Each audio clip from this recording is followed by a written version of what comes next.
ോട് ഐക്യദാർഢ്യം പ്രഖ്യാപിച്ചുകൊണ്ട് ഇവിടെ സംഘടിപ്പിച്ചിട്ടുള്ള ഈ സദസ്സ് നിങ്ങളുടെ ഏവരുടെയും ആശീർവാദത്തോടെ ഉദ്ഘാടനം ചെയ്തതായി ഞാൻ പ്രഖ്യാപിക്കുന്നു.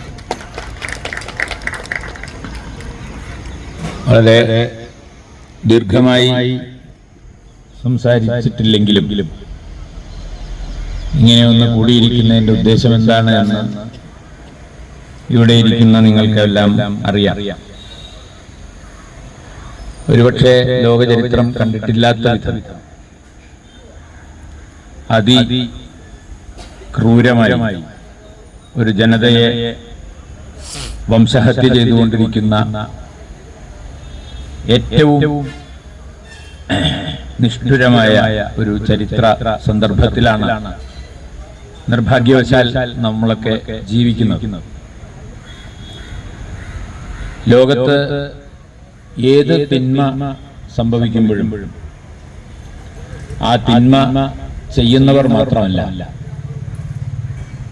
അതിന് സാക്ഷിയായി ഒന്നും ചെയ്യാതിരിക്കുന്നവരും കുറ്റക്കാരാണ് എന്നതാണ് ഏറ്റവും പ്രധാനപ്പെട്ട കാര്യം. അതുകൊണ്ട് പലസ്തീനെ ഉന്മൂലനം ചെയ്യാൻ ശ്രമിക്കുന്ന ഇസ്രായേലി ഭരണകൂടവും അതിന് നേതൃത്വം നൽകുന്ന നെതന്യാഹു മാത്രമല്ല, അത് കണ്ട് ഒരു തരത്തിലും പ്രതികരിക്കാതിരിക്കുന്ന ലോകത്തിലെ ബഹുഭൂരിപക്ഷം ജനതയും യഥാർത്ഥത്തിൽ കുറ്റവാളികളാണ് എന്നതാണ് നമ്മളെ ഇവിടെ കൂടി ഇരുത്താൻ പ്രേരിപ്പിക്കുന്നത്. കാരണം ആ യുദ്ധം ഇല്ലാതാക്കാൻ നമ്മൾ വിചാരിച്ചാൽ കഴിയില്ല. പക്ഷേ ആ യുദ്ധത്തെയും ആ യുദ്ധത്തിന് പലതരത്തിൽ പിന്തുണ നൽകുന്നവരെയും ഞങ്ങൾ വെറുക്കുന്നു. ആ മനുഷ്യരെ ഞങ്ങൾ മനുഷ്യരായി പരിഗണിക്കുന്നില്ല എന്ന് ഉറക്കെ പ്രഖ്യാപിക്കാനാണ് നാം ഇവിടെ കൂടിയിരിക്കുന്നത്. കാരണം ഈ യുദ്ധം നടന്നുകൊണ്ടിരിക്കുമ്പോൾ ആ ദുരിതം അനുഭവിക്കുന്ന ജനതയ്ക്ക് വേണ്ടി നമുക്ക് ഇത്രയെങ്കിലും ചെയ്യാൻ കഴിയണം. ചരിത്രത്തിൽ ഇതെങ്കിലും അടയാളപ്പെടുത്തപ്പെടണം എന്നത് വളരെ പ്രധാനമാണ്. നമ്മള് ഈ കൂടിയിരിക്കുന്ന നമ്മളൊന്നും ചരിത്രത്തിൽ ഉടനീളം ഈ ഭൂമിയിൽ ജീവിക്കാൻ പോകുന്നവരല്ല. പക്ഷേ നമ്മുടെ കാലം കഴിഞ്ഞ് മറ്റൊരു കാലം വരുമ്പോൾ ഇസ്രായേൽ പലസ്തീനെ ഉന്മൂലനം ചെയ്യുന്ന സന്ദർഭത്തിൽ നിങ്ങൾ എന്ത് ചെയ്യുകയായിരുന്നു എന്ന് ചോദിച്ചാൽ, അന്ന് തിക്കോടിയിൽ നടന്ന ഒരു പ്രതിഷേധത്തിൽ ഞാനും പങ്കെടുത്തിട്ടുണ്ട്. ആ യുദ്ധത്തെ ചെറുക്കുന്നതിൽ ഞാനും എന്റെ വളരെ നിസ്സാരമെങ്കിലും പ്രസക്തമായ ഒരു പങ്കാളിത്തം ഉറപ്പുവരുത്തിയിട്ടുണ്ട് എന്ന് നമുക്ക് പറയാൻ കഴിയണം എന്നതുകൊണ്ടാണ് നാം ഇവിടെ കൂടിയിരിക്കുന്നത്. വാസ്തവത്തിൽ ഈ എന്താണ് ഗാസയിൽ നടന്നുകൊണ്ടിരിക്കുന്നത് എന്ന കാര്യം വിശദീകരിക്കേണ്ടതില്ല. നമ്മൾ പലപ്പോഴും വിചാരിക്കുന്നത് അവിടെ ബോംബ് വീഴുകയും ആളുകൾ മരിച്ചു പോവുകയും ചെയ്യുന്നു എന്നതാണ്. എന്നാൽ മരണത്തെക്കാൾ ഭീകരമാണ് മനുഷ്യാന്തസ്സിനേൽക്കുന്ന പരിക്ക് എന്നതാണ് ഒന്നാമത്തെ കാര്യം. മരിച്ചുപോയവരെക്കാൾ ജീവിച്ചിരിക്കുന്നവരുടെ ശിഷ്ട ജീവിതമാണ് നമ്മെ വേവലാതിപ്പെടുത്തുന്നത് എന്നതാണ് ഒരു കാര്യം. ഒരു ഉദാഹരണം പറഞ്ഞാൽ, ഗസയിൽ ദുരിതാശ്വാസ പ്രവർത്തനങ്ങൾക്ക് വേണ്ടി പോയ ഡോക്ടർ സുരേഷ്, അദ്ദേഹത്തിന്റെ അനുഭവങ്ങൾ പങ്കുവെച്ചുകൊണ്ടുള്ള ഒരു വീഡിയോ ഇടക്കാലത്ത് പ്രചരിച്ചിരുന്നു. അദ്ദേഹം ഇത്തരം ലോകത്ത് യുദ്ധവും ദുരന്തങ്ങളും നടക്കുന്നിടത്ത് പോയി ദുരിതാശ്വാസ ക്യാമ്പിൽ പങ്കെടുത്ത് ആതുര ശുശ്രൂഷ നൽകുന്ന ഒരു ഡോക്ടറാണ്. അദ്ദേഹം പറഞ്ഞ ഒരു കാര്യം, ഗസയിലെ ഏതാണ്ട് 40% ജനങ്ങൾ ഡിസെൻട്രി പിടിച്ച് വയറിളക്കം പിടിച്ച ആൾക്കാരാണ്. എന്തുകൊണ്ടാണ് അത്ര ആളുകൾക്ക് വയറിളക്കം പിടിക്കണമെന്ന് ചോദിച്ചാൽ അവർക്ക് ശുദ്ധമായ കുടിവെള്ളമില്ല എന്നതുകൊണ്ട്. ഈ ശുദ്ധമായ കുടിവെള്ളമില്ലാത്തതുകൊണ്ട് വയറിളക്കം പിടിച്ച രോഗികൾക്ക് ഉപയോഗിക്കാൻ അവിടെ ആവശ്യത്തിന് ടോയ്ലറ്റുകളില്ല. അങ്ങനെ ഒരു ടോയ്ലറ്റിന്റെ മുന്നിൽ 600-700 ആളുകളാണ് ക്യൂ നിൽക്കുന്നത്.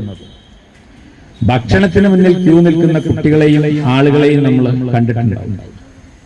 എന്നാൽ ടോയ്ലറ്റിന് മുന്നിലും ആളുകൾ ക്യൂ നിൽക്കുക. അങ്ങനെ ക്യൂ നിൽക്കുന്ന ആളുകൾ അധികവും ഈ വയറിളക്കം പിടിച്ച ആൾക്കാരാണ്. അവർക്ക് തീർച്ചയായും കാത്തു നിൽക്കാൻ കഴിയില്ല. അങ്ങനെ കാത്തു നിൽക്കാൻ കഴിയാത്ത മനുഷ്യർ എല്ലാ വെളിസ്ഥലങ്ങളിലും വെളിക്ക് പോയിക്കൊണ്ടിരിക്കുക.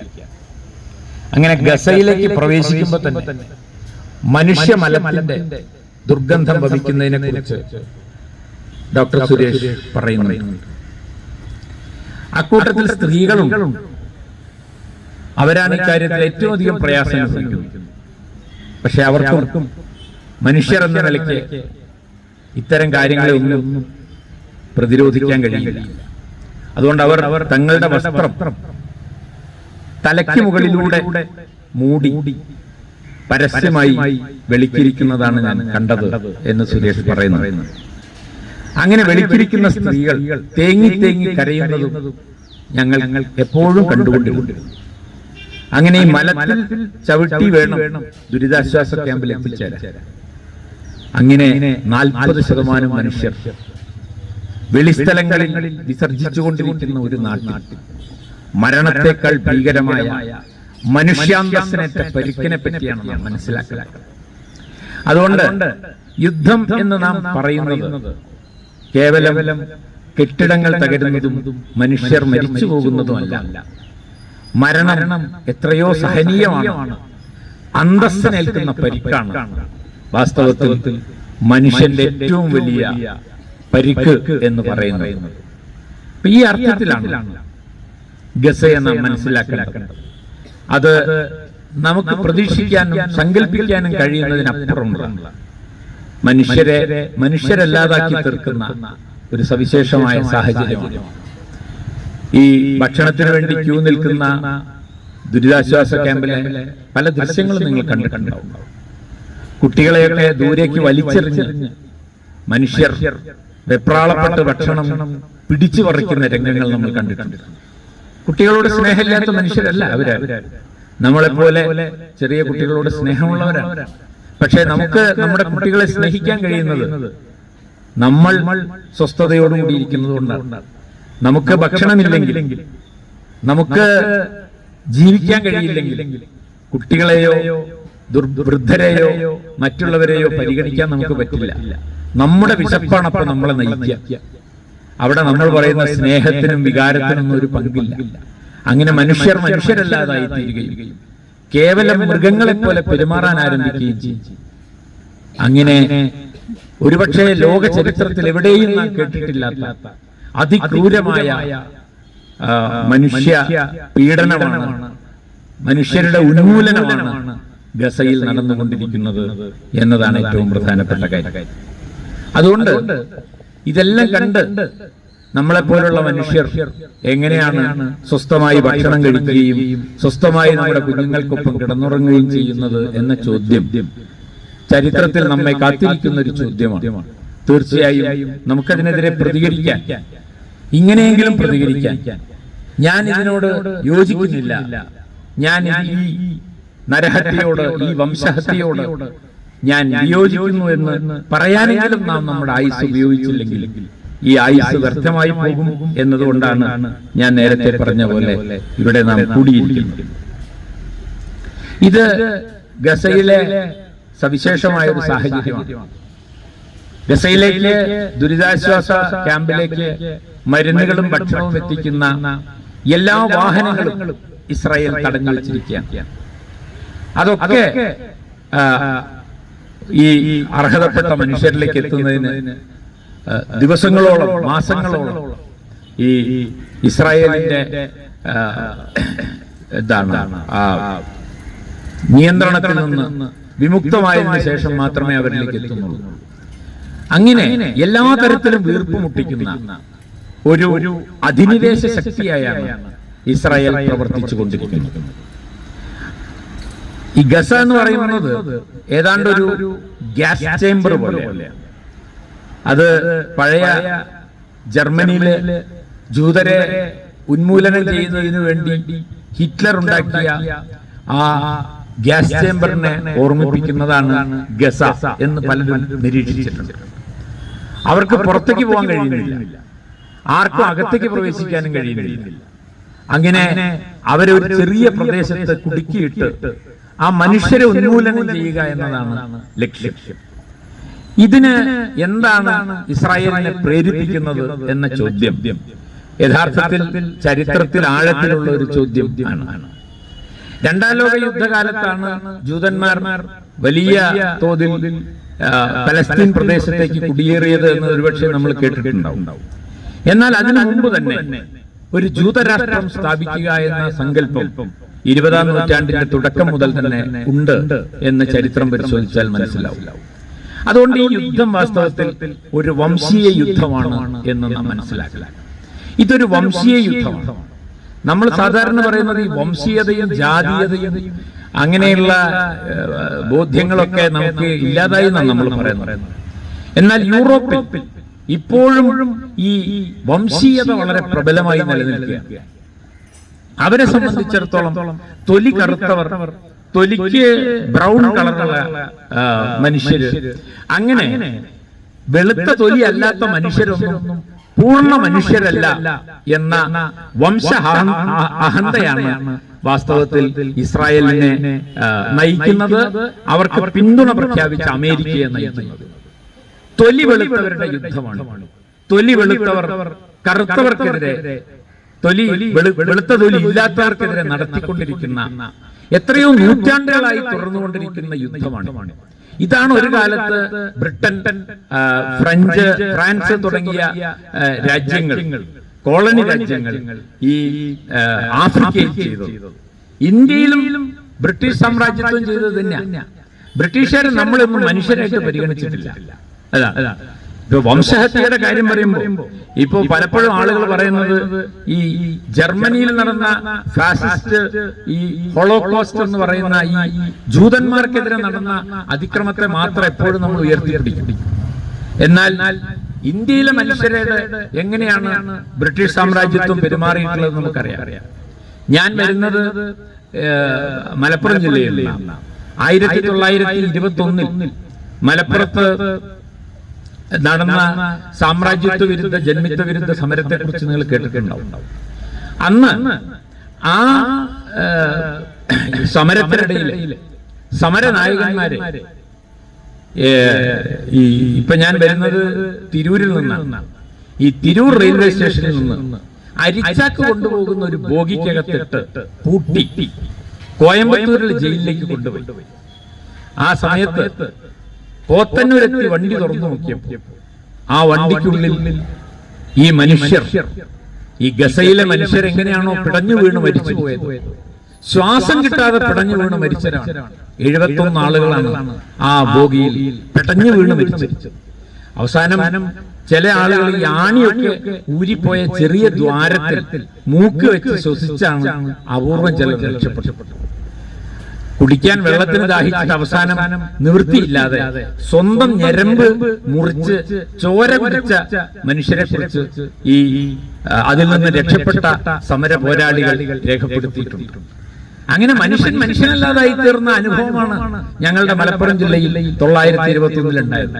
അതിന് അവര് ചരിത്രത്തിൽ വാഗൺ ട്രാജഡി എന്നാണ് പേരിട്ടത്. വണ്ടി മറിഞ്ഞ ആള് മരിച്ചതല്ല, ആളെ കൊന്നതാണ്, കൂട്ടക്കൊലയായിരുന്നു. ഇതാണ്, ഈ യുക്തിയാണ് ഗസയിൽ ഇപ്പോൾ നടക്കുന്നത്. ഇതേ യുക്തിയാണ് ലോകത്തെ എല്ലാ വെളുത്ത തൊലി ഇല്ലാത്ത മനുഷ്യരോടും യൂറോപ്യന്മാർ നിരന്തരം ചെയ്തുകൊണ്ടിരിക്കുന്നത്. അതുകൊണ്ട് ഇസ്രായേൽ ദേശീയത എന്ന് നമ്മൾ പറയുന്നത് ഒരു വംശീയ ദേശീയത, എത്നിക് നാഷണലിസമാണ് ഈ ഇസ്രായേലിൽ നിലനിൽക്കുന്നത്. ദേശീയതയെ സംബന്ധിച്ചുള്ള ചിന്തകൾ ഈ സന്ദർഭത്തിൽ വളരെ പ്രധാനമാണ്. ഞങ്ങളൊരു രാഷ്ട്രമാണ് എന്ന് നമുക്ക് തോന്നുന്നത് എപ്പോഴാണ്? നമ്മളൊരു രാഷ്ട്രമാണ് എന്ന് നമുക്ക് തോന്നുന്നത് പല കാരണങ്ങൾ കൊണ്ടാണ്. ഞങ്ങളൊക്കെ ഒരു മതക്കാരാണ് എന്ന് തോന്നുന്നത് കൊണ്ടാവും, ഞങ്ങളൊക്കെ ഒരു വംശക്കാരാണ് എന്ന് തോന്നുന്നത് കൊണ്ടാവും. എന്നാൽ ഇന്ത്യ പോലെയുള്ള ഒരു പ്രദേശത്ത് ബഹുസംസ്കാരങ്ങളെ ചേർത്ത് ഞങ്ങളൊക്കെ സഹോദരീ സഹോദരന്മാരായതുകൊണ്ടാണ് എന്ന് തോന്നുന്ന ദേശീയതയുണ്ട്. പലതരം ദേശീയതകളുണ്ട്. അതിലേറ്റവും പ്രധാനപ്പെട്ട ഒന്നാണ് ഈ വംശീയ ദേശീയത എന്ന് പറയുന്നത്. അതാണ് ഇസ്രായേലിലുള്ളത്. അതുകൊണ്ട് പലസ്തീനികളെ അവർ മനുഷ്യരായി പരിഗണിക്കുന്നില്ല. തങ്ങളല്ലാത്തവരൊന്നും ഈ ലോകത്ത് മനുഷ്യരല്ലെന്ന് കരുതുന്നവരാണ് ഈ വംശീയ ദേശീയതയുടെ വക്താക്കൾ. അതുകൊണ്ടാണ് ട്രംപിന് യാതൊരു മടിയുമില്ലാതെ നെതന്യാഹുവിനെ പിന്തുണയ്ക്കാൻ കഴിയുന്നത് എന്ന് നാം മനസ്സിലാക്കണം. അതുകൊണ്ട് ഇതിനകത്ത് നമ്മുടെ ഒരു കാലത്ത് ഇന്ത്യയെ കീഴടക്കിയ യൂറോപ്യന്മാരെ ഭരിച്ചിരുന്നത് എന്താണ്? അന്ന് യൂറോപ്യന്മാര് പറഞ്ഞത് ഇവിടെയുള്ള ഇന്ത്യക്കാരൊക്കെ അപരിഷ്കൃതരാണ്, അവരൊക്കെ ബുദ്ധിശൂന്യരാണ്, അവരൊന്നിനും കൊള്ളാത്തവരാണ്. ഇതേ മനോഭാവത്തോടു കൂടിയാണ് യഥാർത്ഥത്തിൽ ഇസ്രായേൽ പലസ്തീനെതിരെ തങ്ങളുടെ ഈ വംശോന്മൂലന നീക്കം വാസ്തവത്തിൽ നടത്തിക്കൊണ്ടിരിക്കുന്നത്. അപ്പൊ ഈ വംശോന്മൂലനം എന്ന് പറയുന്നത് ഈ അവരുടെ കൊളോണിയൽ മനസ്ഥിതിയിൽ നിന്ന് ഉണ്ടായി വരുന്നതാണ്. അവരെ മനുഷ്യരായി തന്നെ പരിഗണിക്കാറില്ല. ആളുകളെ വെടിവെച്ച് കൊല്ലാനും ആളുകളെ ഇല്ലാതാക്കാനും അവർക്ക് യാതൊരു തരത്തിലുള്ള മടിയുമില്ല. ഈ നമ്മളെ ഏറ്റവും വലിയ സങ്കല്പമായിട്ട് പറയാറുള്ളത് മാനവികത എന്നുള്ള സങ്കല്പം, മനുഷ്യൻ എന്നുള്ള സങ്കല്പം. ഒരുപക്ഷെ 17-ാം നൂറ്റാണ്ട് 18-ാം നൂറ്റാണ്ടില് യൂറോപ്പിൽ ഉണ്ടായി വന്ന ഏറ്റവും മഹത്തായ ആശയമാണ് മാനവികതാവാദം. എല്ലാവരും മനുഷ്യരാണ്. I think therefore I am. ഞാൻ ചിന്തിക്കുന്നു, അതുകൊണ്ട് ഞാനുണ്ട്. നിങ്ങൾ എന്റെ നിറം നോക്കണ്ട, എന്റെ ലിംഗപദവി നോക്കണ്ട, ഞാൻ ആണാണോ പെണ്ണാണോ നോക്കണ്ട, എന്റെ മതം നോക്കണ്ട, എന്റെ ജാതി നോക്കണ്ട, ഞാൻ ആരാണ് എന്നറിയാൻ നിങ്ങൾ എന്റെ ചിന്തയിലേക്ക് നോക്കിയാൽ മതി എന്ന് നമ്മളെ വാസ്തവത്തിൽ പഠിപ്പിച്ചത് യൂറോപ്യൻ ജ്ഞാനോദയമാണ്. യൂറോപ്പിലാണ് ആശയം ഉണ്ടായത്. സയൻസ് വികസിച്ചു വരാൻ തുടങ്ങിയതോടുകൂടിയാണ് ഈ മനുഷ്യൻ, ചിന്തിക്കുന്ന മനുഷ്യൻ എന്നുള്ള സങ്കല്പം ഉണ്ടായത്. എന്നാൽ ആ ചിന്തിക്കുന്ന മനുഷ്യൻ എന്ന സങ്കല്പം ഉണ്ടായ യൂറോപ്പിൽ നിന്ന് തന്നെയാണ് ഈ വംശീയ അധിനിവേശത്തിന്റെ രൂപങ്ങളും ഉണ്ടായി വന്നത് എന്ന് നമുക്കറിയാം. അങ്ങനെ മാനവികതാവാദത്തെ പരിപൂർണമായും പരാജയപ്പെടുത്തി വംശീയവാദം ഇന്നും ലോകം കീഴടക്കുന്നു എന്നതിന്റെ തെളിവാണ് ഗസയിൽ നടന്നുകൊണ്ടിരിക്കുന്ന ഈ വംശോന്മൂലനം എന്നാണ് ഞാൻ പറഞ്ഞതിന്റെ അർത്ഥം. അതിനെ ആ അർത്ഥത്തിൽ നമ്മുടെ രാജ്യത്തെ കുറിച്ചുള്ള ആലോചനകളും ഈ സന്ദർഭത്തിൽ വളരെ പ്രധാനമായി. അതിലേക്ക് ഞാൻ പിന്നീട് വരാം. അപ്പൊ ആ നിലയ്ക്ക് ഒരു തരത്തിലുള്ള ചെറുത്തുനിൽപ്പും ഉണ്ടാകുന്നില്ല.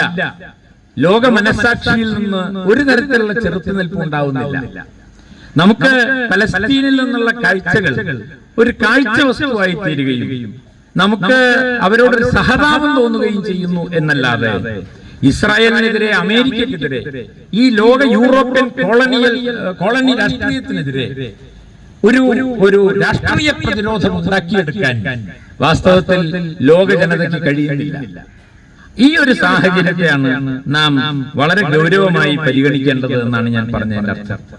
ലോകത്ത് പല രാജ്യങ്ങളിലും പലസ്തീൻ അനുകൂലമായ വലിയ പ്രകടനങ്ങളും വലിയ പ്രക്ഷോഭങ്ങളും ഒക്കെ നടക്കുന്നുണ്ട്.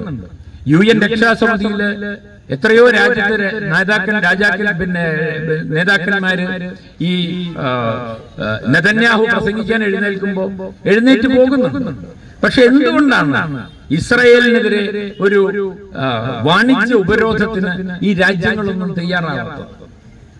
മാത്രമല്ല, അവർക്ക് ആയുധം നൽകി സഹായിക്കുന്ന രാജ്യങ്ങളുടെ കൂട്ടത്തിൽ ഇന്ത്യ ഉൾപ്പെടെയുള്ള രാജ്യങ്ങളുണ്ട് എന്ന് നമ്മൾ മനസ്സിലാക്കുക.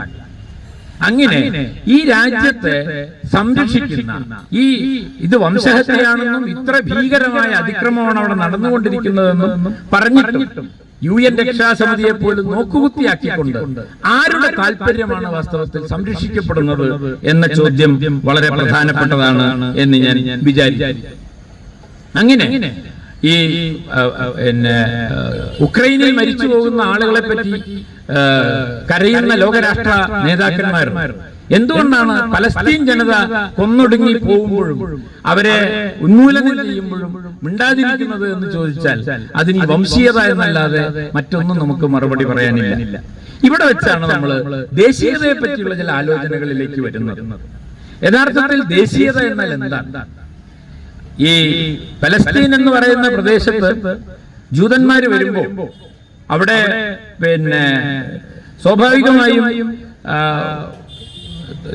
ബ്രിട്ടന്റെ നേതൃത്വത്തിൽ വളരെ മുമ്പ് തന്നെ ഒരു ജൂതരാഷ്ട്ര നിർമ്മാണത്തിനുള്ള എല്ലാതരം ഒരുക്കങ്ങളും നടന്നു കഴിഞ്ഞു. അത് 20-ാം നൂറ്റാണ്ടിന്റെ തുടക്കം മുതലുണ്ട് ജൂതരാഷ്ട്രം എന്നുള്ള സങ്കല്പം. ആ ജൂതരാഷ്ട്രം ഉണ്ടാക്കുന്നതിനെ പറ്റിയുള്ള കത്തിടപാടുകൾ നടത്താൻ കേരളത്തിലെ ജൂത സമൂഹം പോലും അക്കാലത്ത് തയ്യാറായിട്ടുണ്ട് എന്നതിന്റെ തെളിവുകളുണ്ട്.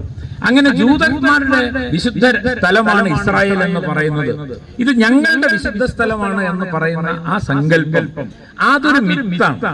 ആ മിത്തിൽ നിന്നാണ് ഒരു വംശീയ ദേശീയത ഉണ്ടായി വരുന്നത്. ഇതാണ് നാം ശ്രദ്ധിക്കേണ്ട ഒരു കാര്യം. മിത്തുകളിൽ നിന്നുണ്ടായി വരുന്ന ഒരു രാഷ്ട്ര സങ്കല്പമാണ് വംശീയ ദേശീയത എന്ന് പറയുന്നത്. അപ്പൊ ആ അർത്ഥത്തിൽ ഇസ്രായേൽ എന്ന് പറയുന്ന പുണ്യദേശത്ത് അനധികൃതമായി വന്നുകൂടിയവരാണ് പലസ്തീനികൾ, മുസ്ലിങ്ങൾ എന്ന ഒരു സങ്കല്പം വളരെ വളരെ ശക്തമാണ്.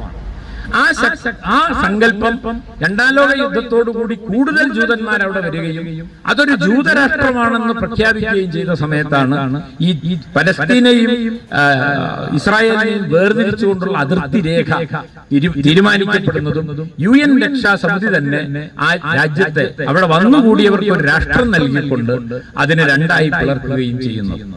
അങ്ങനെ അതുവരെ സമാധാനമായി പല മതക്കാരും ജീവിച്ചിരുന്ന ഈ പലസ്തീൻ ഇസ്രായേൽ പ്രദേശത്തെ ഇസ്രായേൽ പലസ്തീൻ എന്ന രണ്ട് രാഷ്ട്രമാക്കി തീർക്കുന്നതിന്റെ പുറകിൽ ഒരു യൂറോപ്യൻ ഗൂഢാലോചനയുണ്ട് എന്നാണ് ഞാൻ പറഞ്ഞതിന്റെ അർത്ഥം. ജൂതന്മാർക്കൊരു രാഷ്ട്രമെന്ന സങ്കല്പം സാക്ഷാത്കരിക്കുന്നതിന്റെ ഭാഗമായാണ് യഥാർത്ഥത്തിൽ അവിടെ ഈ ഒരു രാഷ്ട്ര നിർമ്മാണം നടക്കുന്നത്. അതിന്റെ പുറകിൽ പ്രവർത്തിച്ചത് മുഴുവൻ ഒരു മിത്താണ്. പലസ്തീൻ, ഇസ്രായേൽ എന്ന് പറയുന്ന ആ പ്രദേശം അല്ലെങ്കിൽ ആ പലസ്തീൻ ഭൂപ്രദേശം വിശാല ഇസ്രായേൽ എന്നാണ് അവർ പറയുന്നത്. നിങ്ങൾ ആലോചിക്കേണ്ട ഒരു കാര്യം, ഖത്തറും ഇറാനും ഉൾപ്പെടെയുള്ള രാജ്യങ്ങളെ ഈ കാലഘട്ടത്തിൽ ഇസ്രായേൽ ആക്രമിച്ചു. അതുകൊണ്ട് ഇസ്രായേലിന്റെ സങ്കല്പത്തിലെ ഈ അവരുടെ വിശുദ്ധ ദേശം എന്ന് പറയുന്നത് ഈ 7 രാജ്യങ്ങളുടെ അതിർത്തികൾ ഒരുമിച്ച് വരുന്നതാണ്. ഇതൊക്കെ അവരുടെ മിത്തിൽ പറഞ്ഞതാണ്. അങ്ങനെ ആ മിത്തിൽ പറഞ്ഞ ഒരു ദേശത്തെ പുനഃസൃഷ്ടിക്കാനാണ് നെതന്യാഹുവിന്റെ നേതൃത്വത്തിൽ ഇത്ര രൂക്ഷമായ ഒരു വംശഹത്യ നടന്നുകൊണ്ടിരിക്കുന്നത്. അങ്ങനെ നമ്മുടെ രാജ്യത്ത് എങ്ങനെയാണോ ബാബറിന്റെ പള്ളി പൊളിച്ച് അവിടെ രാമന്റെ ക്ഷേത്രം ഉണ്ടാക്കി രാമൻ ജനിച്ച സ്ഥലമാണെന്ന് പറഞ്ഞ് ഈ രാജ്യത്തിലെ വലിയ കലാപങ്ങൾ ഉണ്ടാക്കാൻ ശ്രമിക്കുന്നത്, ചരിത്രത്തിന് പകരം മിത്തിനെ കൂട്ടുപിടിച്ചുകൊണ്ട് എങ്ങനെയാണോ ഇന്ത്യയിലെ ഹിന്ദുത്വ ശക്തികൾ അവരുടെ ആധിപത്യം ഉറപ്പിക്കാൻ ശ്രമിക്കുന്നത്, അതേ വംശീയതയുടെ അതേ മിത്തിന്റെ യുക്തി ഉപയോഗിച്ചുകൊണ്ടാണ് ഇസ്രായേലിൽ വാസ്തവത്തിൽ നെതന്യാഹു അയാളുടെ കിങ്കരന്മാരും ഈ വിശുദ്ധ ദേശം കെട്ടിപ്പടുക്കാൻ ശ്രമിച്ചുകൊണ്ടിരിക്കുന്നത്. അതുകൊണ്ട് ഇവരൊക്കെ ആധുനികമായ വസ്ത്രം ധരിക്കുകയും ആധുനികമായ ഭാഷയിൽ സംസാരിക്കുകയും ആധുനികമായ ഈ യുദ്ധോപകരണങ്ങൾ ഉപയോഗിക്കുകയും ഒക്കെ ചെയ്യുമ്പോഴും ഇവരൊക്കെ ജീവിക്കുന്നത് ഏതോ പ്രാചീന യുഗത്തിലാണ്. മോസസ് പറഞ്ഞ ആ പ്രാചീന ദേശം എങ്ങനെ പുനഃസ്ഥാപിക്കാമെന്ന് ആലോചിക്കുന്നവരാണ് അവരൊക്കെ. അതുകൊണ്ട് കണ്ടാൽ ഇവരൊക്കെ ആധുനിക മനുഷ്യരാണെങ്കിലും അവരൊക്കെ വാസ്തവത്തിൽ നമ്മളെക്കാൾ പ്രാചീനരായ മനുഷ്യരാണ്. നമ്മൾ ഉടുപ്പിലും നടപ്പിലൊന്നും അത്ര നെതന്യാഹുവിനെ കാണുന്ന മാതിരി നിങ്ങൾക്ക് എന്നെ കാണാൻ പറ്റില്ല. എന്റെ കുപ്പായും മുണ്ടൊക്കെ കണ്ടാൽ ഒരു നാട്ടിൻപുറത്ത് ഒരു സാധാരണക്കാരനാണെന്ന് ഒരുപക്ഷെ നിങ്ങൾക്ക് തോന്നാം. നെതന്യാഹു ടൈയും കോട്ടും ഒക്കെ ഇട്ടിട്ടാണ് വന്നിട്ട് രക്ഷാസമിതിയിൽ നിന്ന് സംസാരിക്കുന്നത്. അപ്പൊ നമ്മൾ കാണുമ്പോൾ വിചാരിക്കും കൂടുതൽ പരിഷ്കാരിയായിട്ടുള്ള നെതന്യാഹു ആണ് ആധുനികൻ. അങ്ങനെയല്ല. അയാളുടെ ഉള്ളിലുള്ള ബോധം എന്ന് പറയുന്നത് സഹസ്രാബ്ദങ്ങൾക്കപ്പുറം ഉള്ള ചില അവബോധങ്ങളുമായി നടക്കുന്നവരാണ് ഈ മനുഷ്യരൊക്കെ. അവരുടെ ലക്ഷ്യം എന്ന് പറയുന്നത് ഏതോ കാലത്ത് പൊലിഞ്ഞുപോയി എന്ന് കഥകളിൽ പറഞ്ഞ ഒരു രാഷ്ട്രത്തെ നിർമ്മിക്കുന്നതിന് വേണ്ടി തങ്ങളുടെ സഹോദരങ്ങളായ മനുഷ്യരെ ഉന്മൂലനം ചെയ്യുന്ന ധനാധനന്മാരാണ് വാസ്തവത്തിൽ നെതന്യാഹു കൂട്ടരും എന്ന് നമ്മൾ മനസ്സിലാക്കണം. ഇതാണ് ഇന്ത്യയിൽ നടന്നുകൊണ്ടിരിക്കുന്നത് എന്നതാണ് ഇന്ത്യൻ രാഷ്ട്രീയവും ഈ നെതന്യാഹുവിന്റെ രാഷ്ട്രീയവും തമ്മിലുള്ള ബന്ധം. മിത്തുകളെ ആധാരമാക്കിക്കൊണ്ടുള്ള ഒരു രാഷ്ട്രീയ സങ്കല്പം ഈ ഇന്ത്യയിലും ഈ ഹിന്ദുത്വ ശക്തികളും ഇസ്രായേലിൽ നെതന്യാഹുവിന്റെ നേതൃത്വത്തിൽ നടന്നുകൊണ്ടിരിക്കുക. അങ്ങനെ യഥാർത്ഥത്തിൽ ഈ വംശീയ ദേശീയതയുടെ ഇരകളായി തീരുകയാണ് സാധാരണക്കാരായ മനുഷ്യർ എന്നാണ് ഞാൻ പറഞ്ഞതിന്റെ ചുരുക്കം. ഞാനത് വിശദീകരിക്കുന്നു. അപ്പൊ ആ നിലയ്ക്ക് ഈ ദേശീയതയെ പറ്റിയുള്ള ഒരു ആലോചന നമ്മൾ വളരെ പ്രധാനമാണ് എന്നെനിക്ക് തോന്നുന്നു. ഇത് യൂറോപ്യന്മാരുടെ ഒരു ഗൂഢാലോചനയിലൂടെ ഉണ്ടായി വന്ന ഒരു രാഷ്ട്രമാണ്. ആ രാഷ്ട്രത്തിലെ മനുഷ്യരെ ചേർത്ത് നിർത്തുന്നത് ആദ്യം അവരുടെ ജൂതമതം എന്നൊരു മതസങ്കല്പമാണെങ്കിൽ പിന്നീട് അവരെ ആ രാഷ്ട്രം വികസിപ്പിക്കുന്നതിനെ സഹായിക്കുന്നത് വംശീയമായ ഒരു ദേശീയതയാണ്. അങ്ങനെ മതദേശീയതയിൽ നിന്ന് വംശീയ ദേശീയതയിലേക്ക് മാറിക്കൊണ്ടിരിക്കുന്ന ഒരു രാഷ്ട്രമാണ് ഇന്ന് ഇസ്രായേൽ എന്ന് പറയുന്നത്. ഈ ഒരു സാഹചര്യത്തിലാണ് നാം നമ്മുടെ രാജ്യത്തെ, ഞാൻ നേരത്തെ സൂചിപ്പിച്ചതുപോലെ, ഈ വംശീയ ദേശീയത എന്ന് പറയുന്നത് എത്ര അപകടകരമാണ് എന്നതിന്റെ തെളിവാണ്. ഇതിന്റെ പല സൂചനകളും നമുക്ക് ഇന്ത്യയിലും കാണാൻ കഴിയും. ഇതിൽ ഏറ്റവും പ്രധാനം അപരമായി കാണുന്ന മനുഷ്യരെ ഉന്മൂലനം ചെയ്യുക, അവരെ പുറന്തള്ളുക എന്നതാണ് ഈ വംശീയ ദേശീയതയുടെ പ്രത്യേകത. വംശീയ ദേശീയതയും നമ്മൾ പറയുന്ന സാഹോദര്യ ദേശീയതയും തമ്മിലുള്ള വ്യത്യാസം എന്താ? സാഹോദര്യ ദേശീയത എന്ന് പറഞ്ഞാൽ ഇന്ത്യ എന്റെ രാജ്യമാണ്, എല്ലാ ഇന്ത്യക്കാരും എന്റെ സഹോദരീ സഹോദരന്മാരാണ് എന്ന് പറയുന്നതാണ് സാഹോദര്യ ദേശീയത. എന്നാൽ വംശീയ ദേശീയത എന്ന് പറഞ്ഞാൽ ഏതെങ്കിലും ഒരു വംശത്തിന്റെ, മതത്തിന്റെ അംഗങ്ങൾക്ക് മാത്രമേ ഒരു രാഷ്ട്രത്തിനകത്ത് ജീവിക്കാൻ കഴിയൂ എന്നും മറ്റുള്ളവരൊക്കെ അപരങ്ങളാണ് എന്നും പറയുന്ന ദേശീയതയാണ് വംശീയ ദേശീയത എന്ന് പറയുന്നത്. അങ്ങനെ ഇന്ന് ഇന്ത്യയിൽ ഉയർന്നു വരുന്ന ദേശീയത വാസ്തവത്തിൽ ഇസ്രായേലിൽ നെതന്യാഹു രൂപപ്പെടുത്തുന്ന ദേശീയതയ്ക്ക് സമാനമായ ഒന്നാണ് എന്ന് നമുക്ക് മനസ്സിലാക്കാം. അങ്ങനെയാണ് ആസാമില് കഴിഞ്ഞ കുറച്ചു കാലമായിട്ട് നടന്നുകൊണ്ടിരിക്കുന്ന ഈ വോട്ടർ പട്ടിക പരിഷ്കരണത്തിന്റെ ഭാഗമായിട്ട് ഏതാണ്ട് 10-42 ലക്ഷം ആളുകൾ വോട്ടർ പട്ടികയിൽ നിന്ന് പുറന്തള്ളപ്പെട്ടു. എന്താണ് കാരണം പറഞ്ഞത്? അവർക്ക് അവരുടെ ദേശീയത തെളിയിക്കുന്നതിനുള്ള രേഖകളില്ല എന്നതാണ്. അപ്പോ ഈ മോദി ചെയ്യാൻ ശ്രമിക്കുന്നത് എന്താണെന്ന് ചോദിച്ചാൽ, ആസാമിലെ മനുഷ്യരുടെ ചരിത്രം പരിശോധിച്ചാൽ നിങ്ങൾക്ക് മനസ്സിലാവും. വംശീയ ദേശീയതകൾ വാസ്തവത്തിൽ രൂപപ്പെട്ടു വരുന്നത് നേരത്തെ പറഞ്ഞ പോലെ മിത്തുകളുടെ അടിസ്ഥാനത്തിലാണ്. അങ്ങനെ മിത്തുകളുടെ അടിസ്ഥാനത്തിൽ രൂപപ്പെട്ടു വരുന്ന വംശീയത എല്ലായ്പ്പോഴും തങ്ങളുടെ സമൂഹത്തിലുള്ള തങ്ങളോടൊപ്പം ജീവിക്കുന്ന മനുഷ്യരെ വംശീയതയുടെ അടിസ്ഥാനത്തിൽ അപരങ്ങളാക്കി തീർക്കുന്നു എന്നാണ് ഞാൻ പറഞ്ഞതിന്റെ ചുരുക്കം. അങ്ങനെ ഇന്ത്യയിൽ ഇന്ന് മുസ്ലിങ്ങൾ നിരന്തരമായി അപരവൽക്കരിക്കപ്പെട്ടുകൊണ്ടിരിക്കുന്ന ഒരു സവിശേഷമായ സാഹചര്യം രൂപപ്പെട്ടിട്ടുണ്ട്. അത് തന്നെയാണ് ഇസ്രായേലിൽ പലസ്തീനികൾ, മുസ്ലിങ്ങളായിട്ടുള്ള പലസ്തീനികളെ എങ്ങനെയാണോ ഇസ്രായേൽ അവരുടെ വംശീയതയുടെ അടിസ്ഥാനത്തിൽ മുസ്ലിം എന്ന ഒരു വംശത്തെ അപരവൽക്കരിച്ചുകൊണ്ട് അവരെ ഉന്മൂലനം ചെയ്യാൻ ശ്രമിക്കുന്നത്, അത് മറ്റൊരു തരത്തിൽ നടന്നുകൊണ്ടിരിക്കുന്ന രാജ്യമാണ് ഇന്ത്യ എന്നാണ് ഞാൻ പറഞ്ഞതിന്റെ ചുരുക്കം. ഈ ആസാമിലെ ഒരു കാര്യം ഞാൻ സൂചിപ്പിച്ചു. ആസാമില് യഥാർത്ഥത്തിൽ ആസാം എന്ന് പറയുന്ന പ്രദേശത്ത് ബഹുഭൂരിപക്ഷ ആളുകളും തേയിലത്തോട്ടത്തിൽ പണിയെടുക്കുന്ന തൊഴിലാളികളാണ്. നമ്മളൊക്കെ ഇങ്ങനെ പലതരം തൊഴിലെടുക്കുന്ന മനുഷ്യരാണ്.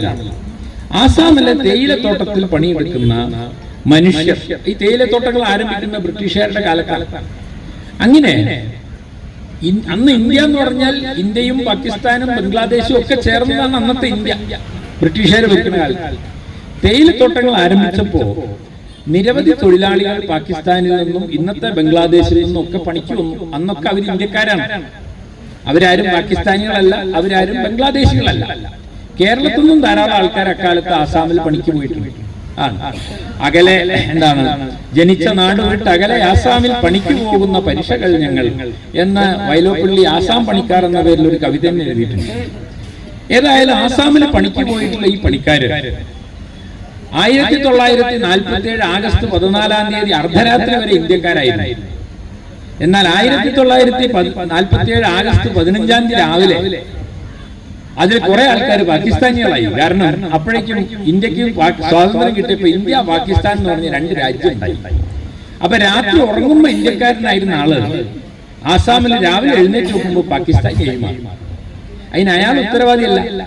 നിങ്ങളെ തിക്കോടി പഞ്ചായത്ത് നാളെ രണ്ടായിട്ട് മുറിച്ച് കിടന്നുറങ്ങുമ്പോൾ ഒരു പഞ്ചായത്തായിരുന്നു, രാവിലെ നീക്കുമ്പോൾ വേറൊരു പഞ്ചായത്താവണമെന്ന് നിങ്ങൾ ഉത്തരവാദിയല്ലല്ലോ. അതൊക്കെ ഈ അധികാരത്തിലിരിക്കുന്ന ആളുകൾ ചെയ്യുന്ന കാര്യങ്ങളല്ലേ.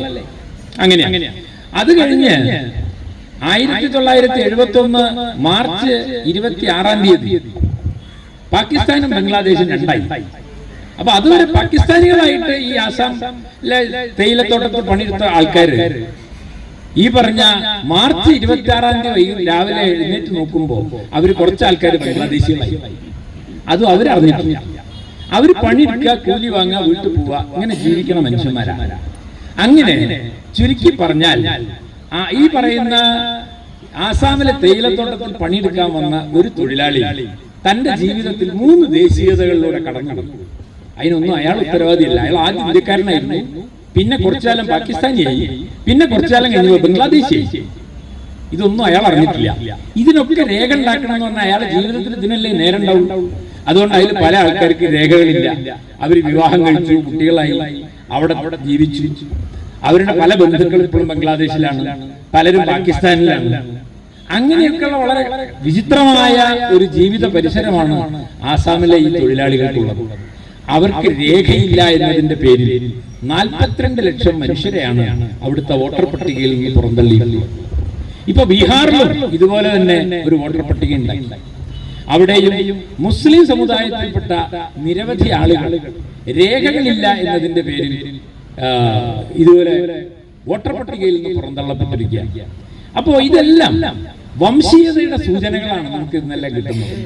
നിങ്ങൾക്ക് പൗരത്വം നിർണയിക്കുമ്പോൾ ഈ മതം ഒരു പ്രശ്നമായി വരുന്ന തരത്തിൽ പൗരത്വ ഭേദഗതി നിയമം നടപ്പാക്കുന്നതിനുള്ള ശ്രമത്തെ നമ്മൾ ഒരു പരിധിവരെ ചെറുത്ത് തോൽപ്പിച്ചെങ്കിലും അത് എവിടെയും പോയിട്ടില്ല. ഇപ്പൊ അത് വോട്ടർ പട്ടികയുടെ രൂപത്തിൽ പുതുതായി വന്നുകൊണ്ടിരിക്കുകയാണ്. ഇതേപോലെ ഇന്ത്യയിൽ ഇതുവരെ നമ്മൾ കേട്ടിട്ടില്ലാത്ത ഒരു ഭയങ്കരമായ സംഭവമാണ് ഈ ബീഫ് കഴിക്കുക എന്ന് പറയുന്ന കാര്യം. നമ്മളൊക്കെ കുട്ടിക്കാലം പോലെ ഈ മണ്ണിൽ ജീവിക്കുന്നവരാണ്. ഇപ്പൊ എന്റെ പ്രായമുള്ള പലരും ഇതിനകത്തുണ്ടാവും. ബീഫ് കഴിക്കുന്നവരുണ്ട്, കഴിക്കാത്തവരുണ്ട്. അതൊന്നും നമ്മളെ ജീവിതത്തിൽ ഒരു പ്രശ്നമായിരുന്നില്ല. എന്നാൽ ഇന്ന് ഇന്ത്യയിലെ പല സംസ്ഥാനങ്ങളിലും ബീഫ് കഴിക്കുന്നതും വിൽക്കുന്നതും ഒക്കെ നിരോധിച്ചിരിക്കുക. അങ്ങനെ ബില്ല് പാസ്സാക്കിയ ഒരു രാജ്യമാണ് നമ്മൾ. നിങ്ങൾ എന്ത് ഭക്ഷണം കഴിക്കണം എന്ന് തീരുമാനിക്കുന്ന അതിന് പോലും നിയമം പാസ്സാക്കുന്ന ഒരു രാജ്യമായിട്ട് ഇന്ത്യ മാറിക്കൊണ്ടിരിക്കുക. ഇവിടെ ബീഫ് കഴിച്ചതിന്റെ പേരിൽ, കയ്യിൽ വെച്ചതിന്റെ പേരിൽ, വിറ്റതിന്റെ പേരിലൊക്കെ എത്രയോ മനുഷ്യരെ ആൾക്കൂട്ട കൊലപാതകം നടത്തി കൊന്നുകളഞ്ഞു. നൂറുകണക്കിന് മനുഷ്യരെ കൊന്നുകളഞ്ഞു ഈ ബീഫിന്റെ പേര്. അവിടെ അതെല്ലാം മരിച്ച ആളുകളെ മുഴുവൻ നിങ്ങൾക്ക് നോക്കിയാൽ കാണാം. അതെല്ലാം വംശീയമായാണ് നിർവഹിക്കപ്പെട്ടിട്ടുള്ളത്. അങ്ങനെ പലതരത്തിൽ ലവ് ജിഹാദ്, നമ്മൾ ആരും ഇങ്ങനെ ഒരു സംഭവത്തെ പറ്റി കേട്ടിട്ടില്ല. ലവ് എന്നുള്ളത് ഒരു ഇംഗ്ലീഷ് വാക്കാണ്, ജിഹാദ് എന്നുള്ളത് ഒരു അറബി വാക്കാണ്. അത് രണ്ടും കൂടി ചേർന്ന ഒരു വാക്ക് നമ്മൾ ഇതുവരെ കേട്ടിട്ടില്ല. അതും എന്തിനു വേണ്ടിയുള്ളതാണ്? ഈ മനുഷ്യരെ വേട്ടയാടാനുള്ളതാണ്. രണ്ട് മനുഷ്യരെ സ്നേഹിച്ച് ഒരുമിച്ച് ജീവിക്കുക എന്നുള്ളത് നമ്മുടെ ഭരണഘടന നൽകുന്ന ഒരു ഉറപ്പാണ്. ആ ഭരണഘടന നൽകുന്ന ഉറപ്പിനെ ലംഘിച്ചുകൊണ്ട്, ഈ ഭരണഘടനയെ തന്നെ ലംഘിച്ചുകൊണ്ട് ലവ് ജിഹാദ് എന്ന പേരിൽ ആ മനുഷ്യരെ വേട്ടയാടുകളിൽ ഉന്മൂലനം ചെയ്യുക എന്ന കാര്യം ഇന്നൊരു നിത്യസംഭവമായി നമ്മുടെ രാജ്യത്ത് നടന്നുകൊണ്ടിരിക്കുക. അങ്ങനെ വംശോന്മൂലനത്തിന്റെ പുതിയൊരു മാതൃകയാണ് വാസ്തവത്തിൽ മോദി പരീക്ഷിച്ചുകൊണ്ടിരിക്കുന്നത്.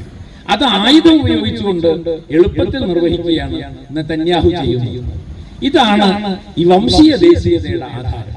കാരണം ഇത് രണ്ടും മോദിയുടെ ലക്ഷ്യം എന്ന് പറയുന്നത് ഹിന്ദു രാഷ്ട്ര നിർമ്മാണമാണ്. അത് പ്രഖ്യാപിതമായ ലക്ഷ്യമാണ്. RSSന്റെ പ്രഖ്യാപിതമായ ലക്ഷ്യമാണ് ഹിന്ദു രാഷ്ട്രം നിർമ്മിക്കുക എന്നത്. ആ ഹിന്ദു രാഷ്ട്രം എന്നതിന്റെ അർത്ഥം എന്താണ് എന്ന് വളരെ കൃത്യമായി RSS നിർവചിച്ചിട്ടുണ്ട്. ആ നിർവചനം അനുസരിച്ച് പിതൃഭൂമിയെ പുണ്യഭൂമിയായി പരിഗണിക്കുന്നവർക്ക് മാത്രമേ ഈ രാജ്യത്ത് പൗരത്വം നൽകാൻ കഴിയൂ എന്നതാണ് അവരുടെ സങ്കല്പം. ആ അർത്ഥത്തിൽ ഈ മുസ്ലിങ്ങളാരും ഈ ഇന്ത്യയെ പുണ്യഭൂമിയായി കണക്കാക്കുന്നില്ല. അവരുടെ ചരിത്രം അനുസരിച്ച് മക്കയും മദീനയും ഒക്കെ പ്രവാചകനായ മുഹമ്മദ് നബിയുടെ ജീവിതവുമായി ബന്ധപ്പെട്ട പ്രദേശങ്ങളാണ് പുണ്യഭൂമിയായി പരിഗണിക്കുന്നത്. ക്രിസ്ത്യാനികളുടെയും പുണ്യഭൂമി ഈ യെരുസലേം ഉൾപ്പെടെയുള്ള പ്രദേശങ്ങളാണെന്ന് നിങ്ങൾക്കറിയാം. ക്രിസ്തു ജനിച്ച സ്ഥലവും മറ്റുമാണ്. അപ്പൊ അങ്ങനെയൊക്കെയുള്ള പലതരം വിശ്വാസങ്ങളും ആചാരങ്ങളും ഒക്കെ ഉള്ള ഒരു നാടാണ് ഇന്ത്യ. അതൊക്കെ അംഗീകരിച്ചാണ് നമ്മളെ ഭരണഘടന ഉണ്ടാക്കിയിട്ടുള്ളത്. എന്നാൽ ആ ഭരണഘടനയിൽ നിന്ന് വ്യത്യസ്തമായി ഈ നിങ്ങൾ ജനിച്ച നാടിനെ തന്നെ നിങ്ങളുടെ പുണ്യഭൂമിയായി പരിഗണിക്കണം. അങ്ങനെ ഹിന്ദു വിശ്വാസത്തിന് കീഴ്പ്പെട്ടുകൊണ്ട് എല്ലാ വിശ്വാസ സമൂഹവും ജീവിക്കണം എന്ന് പറയുന്ന ഒരു സങ്കല്പത്തിലേക്ക് ഒരു രാജ്യത്തെ അടുപ്പിക്കാൻ വേണ്ടി ഈ അപരവൽക്കരണത്തിലൂടെ, മുസ്ലിം അപരവൽക്കരണത്തിലൂടെ അവരെ പലതരത്തിൽ ഇല്ലാതാക്കിക്കൊണ്ടിരിക്കുന്ന ഇന്ത്യൻ ഹിന്ദുത്വ രാഷ്ട്രീയവും പലസ്തീനിലെ മനുഷ്യരെ മുഴുവൻ കൊന്നൊടുക്കിക്കൊണ്ട് ഈ സയനിസ്റ്റ് രാഷ്ട്രം നിർമ്മിച്ചെടുക്കാനുള്ള നെതന്യാഹുവിന്റെ ശ്രമവും തമ്മിൽ വളരെയധികം സമാനതകളുണ്ട് എന്നാണ് ഞാൻ പറഞ്ഞതിനർത്ഥം. അതുകൊണ്ട് നമ്മുടെ ദേശീയതാ സങ്കല്പത്തെ തിരിച്ചു പിടിക്കുക എന്നതാണ് ഒരുപക്ഷെ ഇത്തരം സന്ദർഭങ്ങളിലെല്ലാം നാം ചെയ്യേണ്ടത്. അതാ ഇപ്പൊ പല ആളുകളും ഇപ്പൊ ഈ സോഷ്യൽ മീഡിയയുടെയും മറ്റൊരു കാലമാണല്ലോ. ഇതിൽ മുഴുവൻ എൻ്റെ അവിടെ പഠിക്കുന്ന പല കുട്ടികളും അവരുടെ പല സോഷ്യൽ മീഡിയ ഗ്രൂപ്പുകളിലും വരുന്ന ഈ വാർത്തകളും അതിന്റെ ചിത്രങ്ങളും അതിൽ നടക്കുന്ന തർക്കങ്ങളും ഒക്കെ എന്നെ കാണിച്ചു തരാറുണ്ട്. അപ്പൊ അതില് RSSകാർ ചോദിക്കുന്ന ഒരു ചോദ്യം, ലോകത്ത് ഏതൊക്കെ സ്ഥലത്ത് എന്തൊക്കെ ആൾക്കാരെ കൊല്ലുന്നുണ്ട്, അതിനൊന്നും നിങ്ങൾക്ക് പ്രതികരിക്കാനില്ലേ? ഇത് നമ്മളെ നാട്ടിലെ RSSകാരും സംഘികളും ചോദിക്കുന്ന ഒരു ചോദ്യം മാത്രമല്ല, ഇതന്നെയാണ് ഡൽഹി ഹൈക്കോടതിയിലെ ജഡ്ജി ചോദിച്ചത്. അവിടെ CPM-ന്റെ പ്രവർത്തകര് പലസ്തീൻ ഐക്യദാർഢ്യത്തിനൊരു പ്രകടനം നടത്താൻ പെർമിഷൻ ചോദിച്ചപ്പോൾ പറ്റില്ല. ഇവിടെ എന്തോ ഓടച്ചാലിലെ പ്രശ്നങ്ങളൊക്കെ പരിഹരിച്ചു, ഇവിടുത്തെ തെരുനായ്ക്കളുടെ പ്രശ്നങ്ങളൊക്കെ പരിഹരിച്ചു, അതൊക്കെ പരിഹരിച്ചിട്ട് പോലെ പലസ്തീന്റെ പ്രശ്നം പരിഹരിക്കുക എന്ന് ചോദിക്കുന്നു. ആ ചോദ്യം ചോദിക്കുന്ന ആളുകൾക്ക് കൃത്യമായൊരു ലക്ഷ്യമുണ്ട്. നമ്മുടെ ഈ നേർത്ത പ്രതിരോധത്തെ പോലും ഇല്ലാതാക്കുക എന്നുള്ളതാണ് അതിന്റെ ലക്ഷ്യം. കാരണം ഈ പ്രതിരോധം അവരെ ഭയപ്പെടുത്തുന്നുണ്ട്. കാരണം പലസ്തീനോട് ഐക്യപ്പെട്ടുകൊണ്ട് നിങ്ങൾ ഈ രാഷ്ട്രീയം ഉയർത്തുമ്പോൾ അത് ഹിന്ദുത്വ ദേശീയതയ്ക്ക് കൂടി എതിരാണ് എന്നവർക്കറിയാം. കാരണം ഈ രണ്ടും, ഇത് ആളെ കൊല്ലുന്നതും പിന്നെ യുദ്ധം നടത്തുന്നതും അല്ല ഇവിടുത്തെ പ്രശ്നം. ഇവിടുത്തെ പ്രശ്നം കൃത്യമായി തങ്ങളോടൊപ്പം ജീവിച്ചിരുന്ന ജനതയിൽ ഒരു വിഭാഗത്തെ അപരമായി പരിഗണിക്കുകയും ഏതോ പുരാണത്തിൽ പറഞ്ഞ ചില കഥകളുടെ അടിസ്ഥാനത്തിൽ ആ മനുഷ്യരെ മുഴുവൻ വംശോന്മൂലനം നടത്തിക്കൊണ്ടിരിക്കുകയും ചെയ്യുന്ന വളരെ വികൃതമായ ഒരു രാഷ്ട്രീയത്തിനെതിരെയാണ് നമ്മൾ സംസാരിക്കുന്നത്. അതുകൊണ്ട് പലസ്തീൻ പ്രശ്നം സംസാരിക്കുമ്പോൾ നമുക്ക് ഇന്ത്യയിൽ മോദി നടത്തിക്കൊണ്ടിരിക്കുന്ന ഈ വംശോന്മൂലനത്തെ കാണാതിരിക്കാൻ കഴിയില്ല. അത് ഗുജറാത്തിൽ 2002-ൽ മോദി കൃത്യമായി ഭൗതികമായി തന്നെ പ്രയോഗിച്ച് കാണിച്ചതാണ് എങ്ങനെയാണ് ഒരു ജനതയെ തുടച്ചു നീക്കേണ്ടത് എന്ന്. ഇപ്പോഴത് നടന്നുകൊണ്ടിരിക്കുന്നുണ്ട്. ഇതൊന്നും നമ്മുടെ മാധ്യമങ്ങൾ കാണുന്നില്ല.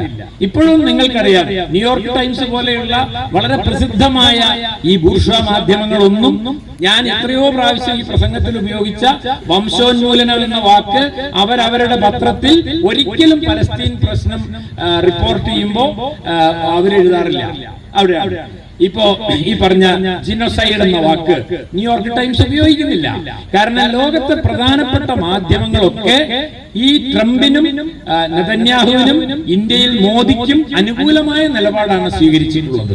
ഈ നിലപാട് അംഗീകരിക്കുന്നത് കൊണ്ടാണ് മോദിയുടെ ഇന്ത്യ ഇസ്രായേലിന് ആയുധങ്ങൾ നൽകിയത്. നിങ്ങൾക്കറിയാം, ഇന്ത്യ ഇങ്ങനെ ആയിരുന്നില്ല. ഇന്ത്യയിൽ എത്രയോ തവണ നമ്മുടെ യാസർ അറാഫത്ത് വന്നത് നിങ്ങൾ കണ്ടതാണ്. യാസർ അറാഫത്തിന് ഇന്ത്യ ഏറ്റവും വലിയ പുരസ്കാരം നൽകി ബഹുമാനിച്ച ഒരു ലോക നേതാവായിരുന്നു യാസർ അറാഫത്ത്. യാസർ അറാഫത്ത് എത്രയോ തവണ ഇന്ത്യയിൽ വന്നിട്ടുണ്ട്. പലസ്തീനുമായി അത്രമാത്രം ഐക്യപ്പെട്ട ഒരു രാഷ്ട്രമാണ് ഇന്ത്യ. ഗാന്ധി പലസ്തീൻ രാജ്യത്തെ കുറിച്ച് എഴുതിയിട്ടുണ്ട്. നെഹ്റു ഈ പലസ്തീൻ എന്ന് പറയുന്ന രാഷ്ട്രത്തിന്റെ പിന്നെ അടിയുറച്ചു നിന്നൊരു ലോക നേതാവായിരുന്നു നെഹ്റു. ഈ പലസ്തീനോടുള്ള ഐക്യം ഒഴിവാക്കി എന്തിനാണ് നെതന്യാഹുവിനെയും ഇസ്രായേലിനെയും മോദി പിന്തുണയ്ക്കുന്നത് എന്ന് ചോദിച്ചാൽ അതിന്റെ ഉത്തരം മറ്റൊന്നല്ല, എന്താണോ ഇസ്രായേലിൽ നെതന്യാഹു നടത്തിക്കൊണ്ടിരിക്കുന്നത് അയാളുടെ അതേ നയം ഇന്ത്യയിൽ നടപ്പാക്കാൻ ശ്രമിക്കുന്ന ഒരു പ്രധാനമന്ത്രിയാണ് ഇന്ത്യയിൽ ഇരിക്കുന്നത്. അതാണ് ഇന്ത്യയും ഇസ്രായേലും തമ്മിലുള്ള സാദൃശ്യം എന്ന് പറയാം. അതുകൊണ്ട് ഈ ഒരു ദേശീയത എന്ന് പറയുന്നതിന്റെ ആധാരം എന്താണ് എന്നും, ദേശീയത എന്നത് ഈ എല്ലാ മനുഷ്യരെയും ചേർത്ത് നിർത്തുന്നതാണ്, ആരെയും പുറന്തള്ളുന്നതല്ല എന്ന് ആവർത്തിച്ചുറപ്പിക്കാനുള്ള ഒരു ചരിത്ര സന്ദർഭമായി നാം ഈ പലസ്തീൻ ഉന്മൂലനത്തെ കാണണം എന്നാണ് ഞാൻ പറഞ്ഞതിന്റെ അർത്ഥം. ആ നിലയ്ക്ക് ഇന്ത്യൻ ദേശീയത രൂപപ്പെട്ടു വന്നത് ബ്രിട്ടീഷ് വിരുദ്ധ സാമ്രാജ്യത്വ വിരുദ്ധ സമരത്തിന്റെ ഭാഗമായാണ്. നമ്മുടെ ഇന്ത്യ എന്ന് പറയുന്നത് ഭാരതമല്ല.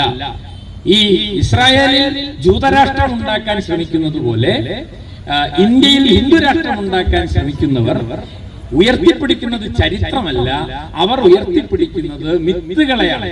അവർ രാമന്റെ കഥ പറയും, അതുപോലെ പരശുരാമന്റെ കഥ പറയും.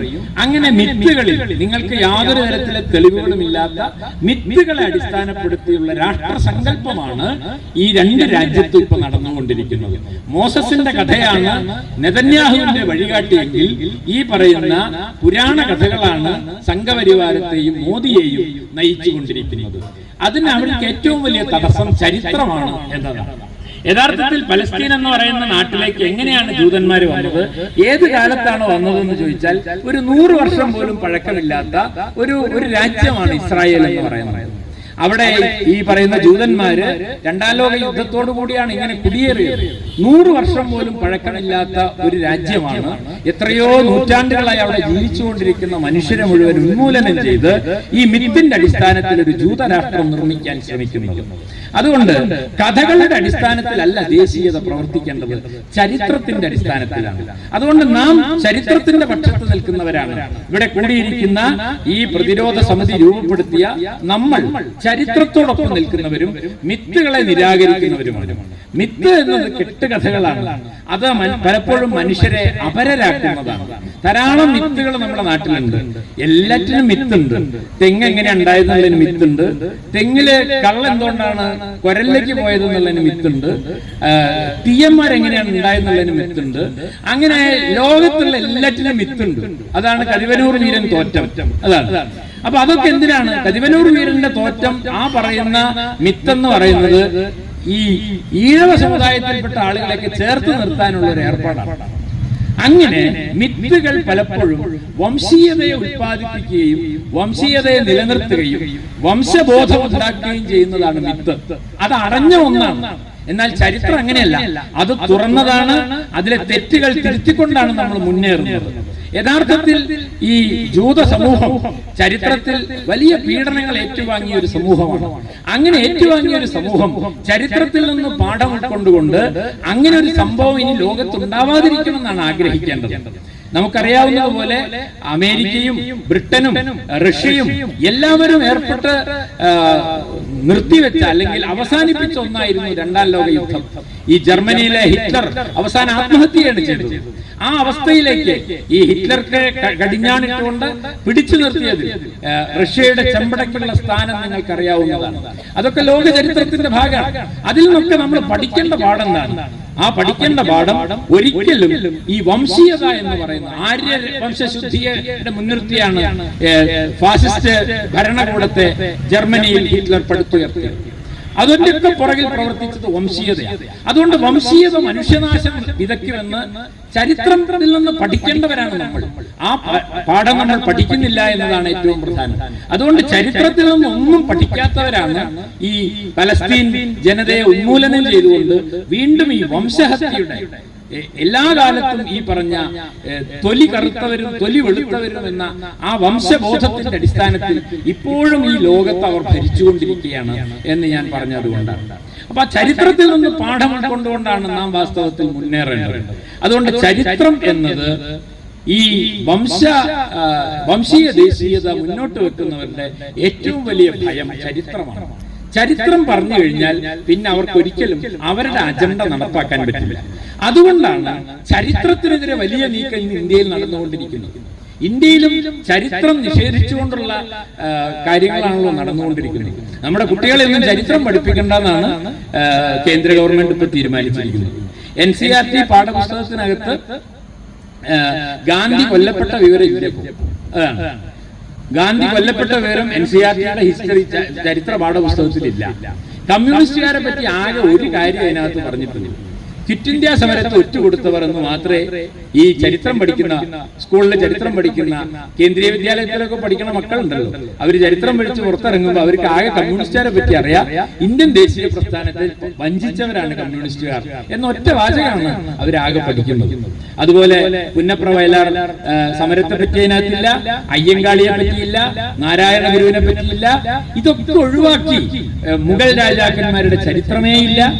ഇതെല്ലാം ഒഴിവാക്കിക്കൊണ്ട് കൊണ്ടുള്ള സവിശേഷമായ, എന്നാൽ അതേസമയം ഇതിഹാസത്തെ പറ്റി, മിത്തുകളെ പറ്റി, സംസ്കൃത ഭാഷയെ പറ്റി, വേദങ്ങളെ പറ്റി, ഉപനിഷത്തുകളെ പറ്റി ഒക്കെ നമ്മളെ കുട്ടികളെ പഠിപ്പിക്കാനും തീരുമാനിച്ചിട്ടുണ്ട്.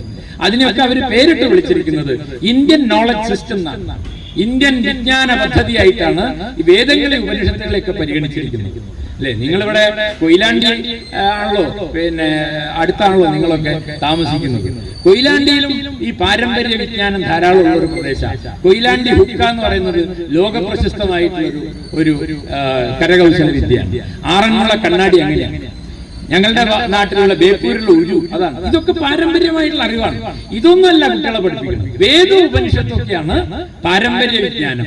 നമ്മുടെ നാട്ടിലെ തൊഴിലാളികൾ ഉണ്ടാക്കിയ അറിവിനൊന്നും അവർ പാരമ്പര്യ വിജ്ഞാനമായിട്ട് പരിഗണിച്ചിട്ടില്ല.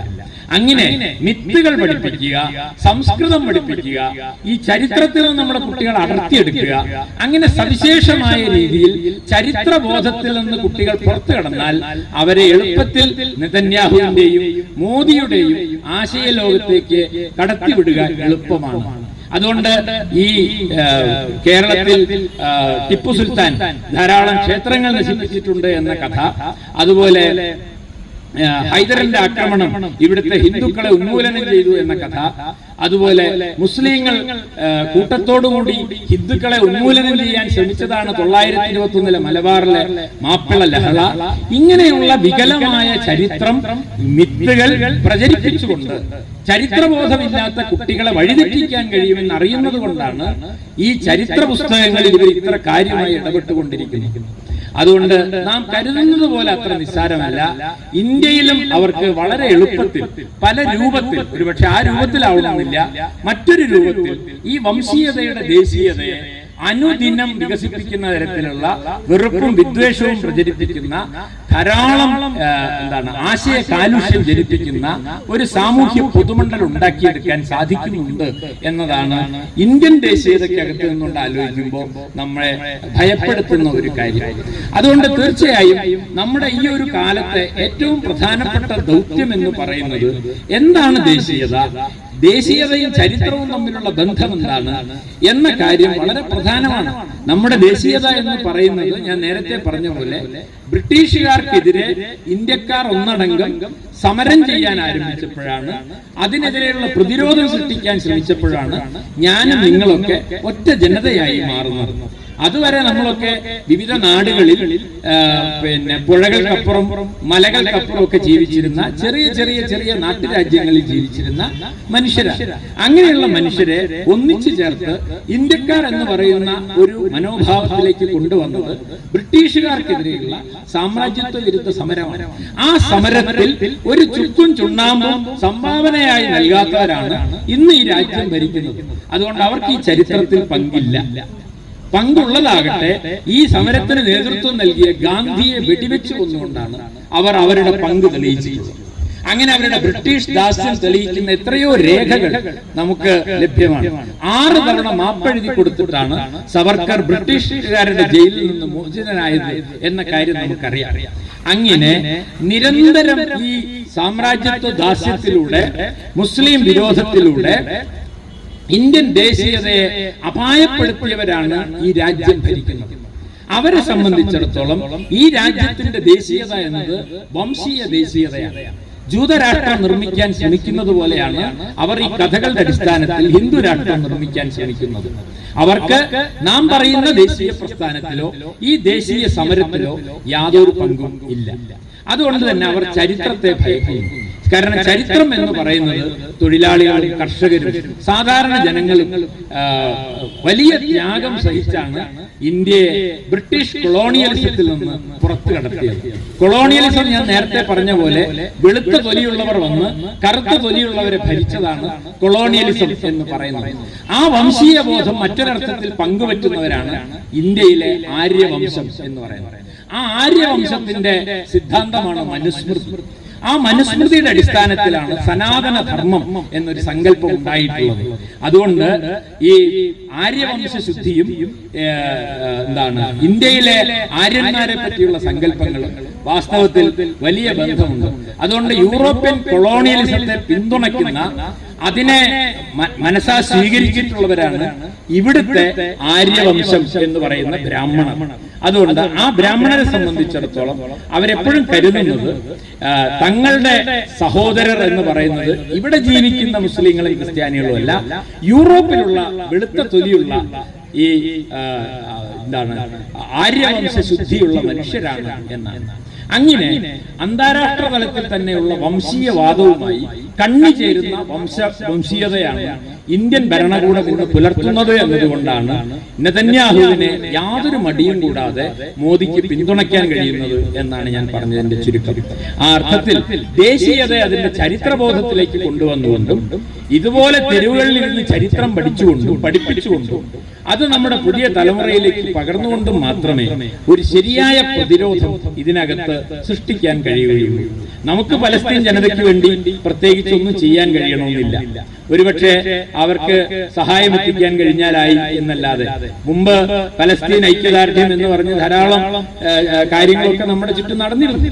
അന്നൊക്കെ പത്രത്തിൽ വരുന്ന വാർത്തകൾ മാത്രമേ ഉണ്ടായിരുന്നുള്ളൂ. ഇന്ന് എല്ലാ ദിവസവും ഓരോ മിനിറ്റും നിങ്ങൾക്ക് ഗസയിൽ നടക്കുന്ന കാര്യങ്ങൾ കാണാം. എന്നിട്ടും നമ്മുടെ നാട്ടിൽ എന്തുകൊണ്ടാണ് അത്ര ശക്തമായ ഒരു പലസ്തീൻ ഐക്യദാർഢ്യ പ്രക്ഷോഭം നടക്കാത്തത് എന്ന് ചോദിച്ചാൽ പതിയെ പതിയെ വംശീയതയുടെ വിഷം നമ്മുടെയും രക്തത്തിലേക്ക് കലർന്നു വരുന്നുണ്ട് എന്നാണ് ആ പറഞ്ഞതിന്റെ അർത്ഥം. എന്തിനാണ് ഇപ്പൊ നമ്മൾ പലസ്തീന് വേണ്ടി വാദിക്കുന്നത്, എന്തിനാ പലസ്തീനെ കുറിച്ച് ആലോചിക്കുന്നത് എന്ന് ഒരു പക്ഷേ നമ്മുടെ സാധാരണ മനുഷ്യരും ഒരു കാലത്ത് പലസ്തീനൊപ്പം നിന്ന അതിന്റെ രാഷ്ട്രീയത്തെ പിന്തുണച്ചവർക്ക് പോലും അല്ലെങ്കിൽ അവരുടെ മക്കൾക്ക് ഇന്ന് എന്താണ് പലസ്തീൻ എന്ന് മനസ്സിലാവാതെ പോകുന്നത് നിങ്ങൾക്ക് വിവരം കിട്ടാത്തത് കൊണ്ടല്ല, വിജ്ഞാനം വിരൽത്തുമ്പിലായ കാലത്തും എന്തുകൊണ്ടാണ് പ്രതിരോധം തണുത്തു പോകുന്നത് എന്ന ചോദ്യം വളരെ പ്രധാനമാണ്. ഞാൻ എന്റെ യൗവനത്തിൽ ഈ പലസ്തീൻ ഐക്യദാർഢ്യത്തിൽ എത്രയോ സന്ദർഭത്തിൽ ഞാൻ പങ്കെടുത്തിട്ടുണ്ട്. അത് അന്നത്തെ ഒരു നിത്യ കാഴ്ചയായിരുന്നു. ക്യൂബൻ ഐക്യദാർഢ്യവും പലസ്തീൻ ഐക്യദാർഢ്യവും. ഇന്ന് അത്തരം ഐക്യദാർഢ്യങ്ങളിൽ നിന്നൊക്കെ എന്തുകൊണ്ടാണ് നമ്മുടെ ചെറുപ്പക്കാർ വിട്ടുനിൽക്കുന്നത്? എന്തുകൊണ്ടാണ് നമ്മുടെ ചെറുപ്പക്കാരെ നമ്മൾ ഇവിടെ ഒന്നും കാണാത്തത്?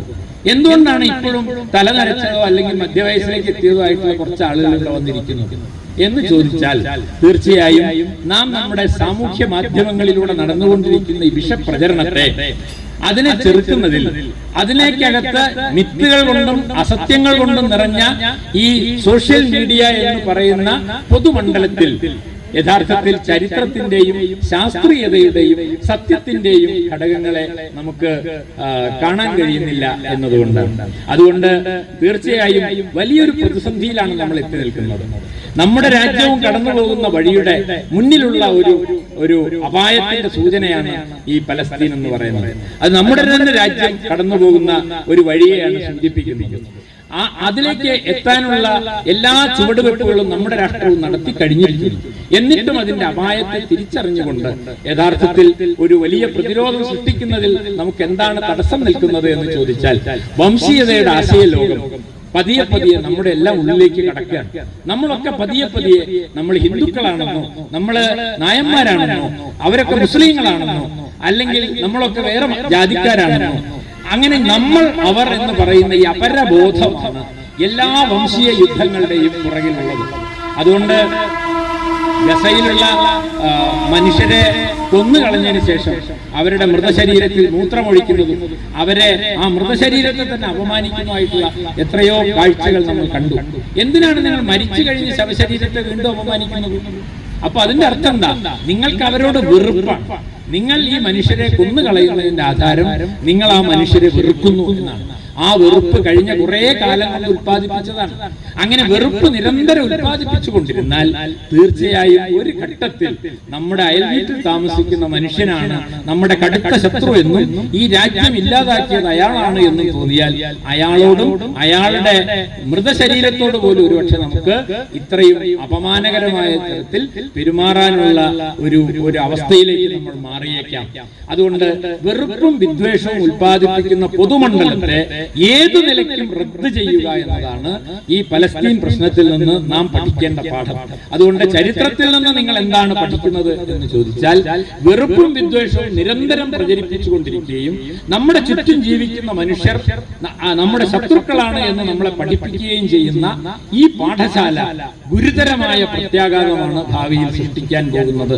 അതുകൊണ്ട് മുസ്ലിങ്ങളുടെ ജനസംഖ്യ വർദ്ധിച്ചു വരികയാണ്, അവരുടെ സമ്പത്ത് വർദ്ധിച്ചു വരികയാണ്, അവർ കൂടുതൽ ശക്തരായിക്കൊണ്ടിരിക്കുകയാണ് എന്നൊക്കെ പറയുമ്പോൾ നമ്മൾ ആലോചിക്കേണ്ട കാര്യം, ഇന്ത്യൻ പാർലമെന്റിൽ ഭൂരിപക്ഷമുള്ള BJPക്ക് ഒരു മുസ്ലിം MP പോലും ഇല്ല എന്ന് നാം മനസ്സിലാക്കണം. അതുകൊണ്ട് ഈ ഇന്നത്തെ ഇന്ത്യയിലെ ഭരണകൂടത്തിൽ അത് സുപ്രീം കോടതി പോലെയുള്ള നീതി നിർവഹണ സഭകളായാലും ശരി, അല്ലെങ്കിൽ മറ്റേതെങ്കിലും പ്രധാനപ്പെട്ട ഓഫീസുകളായാലും ശരി, അവിടെ ഒന്നും ദളിതരില്ല, മുസ്ലിങ്ങളില്ല. എന്തുകൊണ്ടാണ് മേൽജാതിക്കാരായ കുറെ ആളുകൾ മാത്രം ഇത്തരം സ്ഥലങ്ങളിൽ നിരന്തരം വന്നിരിക്കുന്നത്? അങ്ങനെ വരുമ്പോൾ സ്വാഭാവികമായിട്ടും ഓടച്ചാലിലെ പ്രശ്നമാണ്, ഈ പലസ്തീനിലെ പ്രശ്നമല്ല പ്രധാനമെന്ന് അവർക്ക് പറയാൻ കഴിയുന്നത്. അവർക്ക് ആർക്കും ആ ജീവിത പരിസരം ഇല്ലെന്ന് മാത്രമല്ല, അവരൊക്കെ പതിയെ ഈ വെറുപ്പിന്റെ രാഷ്ട്രീയം സ്വാഭാവികമായും സ്വാംശീകരിച്ചു കഴിഞ്ഞിട്ടുള്ളവരാണ് എന്നാണ് ഞാൻ പറഞ്ഞതിന്റെ അർത്ഥം. അങ്ങനെ നമ്മൾ ഈ സ്വംപരം എന്ന് പറയുന്ന ആ സങ്കല്പത്തിൽ നമ്മൾ നിരന്തരമായി കുടുങ്ങിപ്പോയാൽ തീർച്ചയായും നമ്മുടെ രാജ്യത്തും ഒരു ഗസ രൂപപ്പെട്ടു വരാനുള്ള എല്ലാ സാധ്യതകളും ഭാവിയിലുണ്ട്. അതുകൊണ്ടാണ് വർഗീയത എന്ന് പറയുന്നത്, വംശീയത എന്ന് പറയുന്നത് വളരെ അപകടകരമായ ഒരു കാര്യമാണ്. അത് നമ്മുടെ ജീവിതത്തെ മാത്രമല്ല, ഇനി വരാനിരിക്കുന്ന നമ്മുടെ മക്കളുടെയും ചെറുമക്കളുടെയും ജീവിതം പോലും അസാധ്യമാക്കി തീർക്കും. അങ്ങനെ ഒരു സാഹചര്യം ഒരിക്കലും ഉണ്ടാകാൻ പാടില്ല എന്ന് കരുതിയാണ് ഈ പലസ്തീൻ ഐക്യദാർഢ്യം നാം സംഘടിപ്പിക്കുന്നത്. അതല്ലാതെ പലസ്തീനിൽ ദുരന്തം അനുഭവിക്കുന്ന അവിടുത്തെ കുഞ്ഞുങ്ങൾക്ക്, അവിടുത്തെ മനുഷ്യർക്ക് നേരിട്ട് എന്തെങ്കിലും സഹായം ചെയ്യാൻ ഒരുപക്ഷെ നിർഭാഗ്യവശാൽ നമുക്ക് കഴിയുന്നില്ല. ഞാൻ അവസാനിപ്പിക്കുന്നതിന് മുമ്പ് ഈ പലസ്തീനിലെ ഒരു കവി എഴുതിയ ഒരു കവിത വായിക്കാം. ഇതിലെ ഏറ്റവും പ്രധാനപ്പെട്ട ഒരു കാര്യം, അവിടെ ഇപ്പൊ കവിത എഴുതിക്കൊണ്ടിരിക്കുന്ന ആളുകളൊക്കെ കവിത എഴുതി തുടങ്ങുമ്പോൾ എഴുതുന്ന ഒരു കാര്യം, ഈ കവിത എനിക്ക് പൂർത്തീകരിക്കാനാവുമോ എന്നറിയില്ല എന്നാണ്. അങ്ങനെ കഥ എഴുതാൻ തുടങ്ങിയ ഒരാൾ കഥ എഴുതി തീരുന്നതിന് മുമ്പ് അയാൾ ഇരുന്ന കെട്ടിടം തകർന്നു പോയി. ഭാഗ്യത്തിന് അയാളെ രക്ഷപ്പെട്ടു. അപ്പോ ഇതുപോലെ ഒന്ന് കൂടിയിരിക്കുമ്പോ എന്റെ പ്രഭാഷണം തീരുമോ എന്ന് എനിക്ക് അറിഞ്ഞുകൂടാ എന്ന് പറഞ്ഞ് എനിക്ക് പ്രഭാഷണം തുടങ്ങേണ്ട സ്ഥിതി നിങ്ങൾ ആലോചിച്ചു. ഇപ്പൊ നേരത്തെ ഒരു ഇഴജാതി വന്നപ്പോഴേക്കും നമ്മളെ സ്വസ്ഥതയാകെ നഷ്ടപ്പെട്ടു. ഏത് നിമിഷവും ഒരു മിസൈൽ നമ്മുടെ തലയ്ക്ക് വീഴാം എന്ന തരത്തിൽ ഉറങ്ങുകയും ഉണരുകയും ഭക്ഷണം കഴിക്കുകയും പ്രസംഗം കേൾക്കുകയും കവിത എഴുതുകയും ഒക്കെ ചെയ്യുന്ന ഒരു ജനതയെ നിങ്ങൾ എങ്ങനെയാണ് സങ്കല്പിക്കുക? അങ്ങനെ ഒരു ജനതയെ നമുക്ക് സങ്കല്പിക്കാൻ കഴിയില്ല. ഗസയിൽ നിന്നുള്ളതല്ല, മറ്റൊരു യുദ്ധമുഖത്ത് നിന്നുള്ള ഒരു ചിത്രം നിങ്ങൾ കണ്ടിട്ടുണ്ടാവും ഈ അടുത്ത കാലത്ത്. ഒരു ചെറിയ പെൺകുട്ടി, വളരെ ചെറിയ പെൺകുട്ടിയാണ്. അവളിങ്ങനെ അവളുടെ ഒരു ഫോട്ടോ എടുക്കാൻ വേണ്ടി ഒരാൾ ക്യാമറ ഫോക്കസ് ചെയ്യുമ്പോൾ അവള് വിചാരിച്ച തോക്കാണ്. ഉടനെ ആ കുട്ടി രണ്ട് കൈയും ഉയർത്തി കീഴടങ്ങി നിൽക്കുന്ന ഒരു ദയനീയമായ ഒരു ചിത്രം. 4 വയസ്സ് ആയിട്ടില്ല, ഒരു 2-3 വയസ്സുള്ള ചെറിയൊരു കുട്ടിയാണ്. ആ കുട്ടികളൊക്കെ എങ്ങനെയായിരിക്കും ഭാവിയിൽ ജീവിക്കുക? എത്രമാത്രം ട്രോമയിലൂടെയാണ് അവരൊക്കെ കടന്നു പോകുന്നത്. അവർക്ക് ഇനി ആരുമില്ല. ഒരുപക്ഷെ അവരുടെ അച്ഛനും അമ്മയും ബന്ധുക്കളും ഒക്കെ നശിച്ചുപോയി, മരിച്ചുപോയി. ആ കുഞ്ഞുങ്ങൾ മാത്രം ബാക്കിയായിട്ടുണ്ടാവും. അങ്ങനെയുള്ള ഒരു ഗസയെ നമുക്ക് എങ്ങനെയാണ് സങ്കല്പിക്കാൻ കഴിയുക എന്ന ചോദ്യം വളരെ പ്രധാനപ്പെട്ട ഒരു ചോദ്യമാണ് എന്ന് എനിക്ക് തോന്നുന്നു. അതുകൊണ്ട് ഇപ്പോ ഗസയിൽ നിന്ന് വരുന്ന പല കവിതകളിലും ഒരു കവിതയിൽ പറയുന്നത്, എനിക്ക് നിങ്ങൾ ഒന്നും തരണ്ട, മാന്യമായി കിടക്കാൻ ഒരു കുഴിമാടം തരൂ എന്നാണ്. കാരണം ഒരു കുഴിമാടത്തിൽ കിടക്കുക മരിച്ചതിന് ശേഷം എന്ന് പറയുന്നത് ഏറ്റവും മാന്യമായ ഒരു ജീവിതം. നിങ്ങൾ ആലോചിച്ചു, ഒരു മനുഷ്യന്റെ ഏറ്റവും വലിയൊരു ആഗ്രഹം എന്ന് പറയുന്നത് മരിച്ചതിന് ശേഷമെങ്കിലും നമുക്കൊരു ഞാൻ മരിച്ചു പോയാൽ എന്നെ കാണാൻ ആളുകൾ വരുന്നു, റീത്ത് വയ്ക്കുന്നു, അതിനുശേഷം അത് വളരെ ബഹുമാനത്തോടു കൂടി ഏതെങ്കിലും തരത്തിൽ സംസ്കരിക്കുന്നു എന്നൊക്കെ പറയുന്നത് ഒരു മനുഷ്യ ജീവിതം അവസാനിക്കുമ്പോൾ നമുക്ക് കിട്ടേണ്ട ഏറ്റവും അവസാനത്തെ എന്താണ് ഒരു അംഗീകാരമാണ്. ഈ ഭൂമിയിൽ ഞാൻ ജീവിച്ചു പോയി എന്ന അംഗീകാരം ആണ്.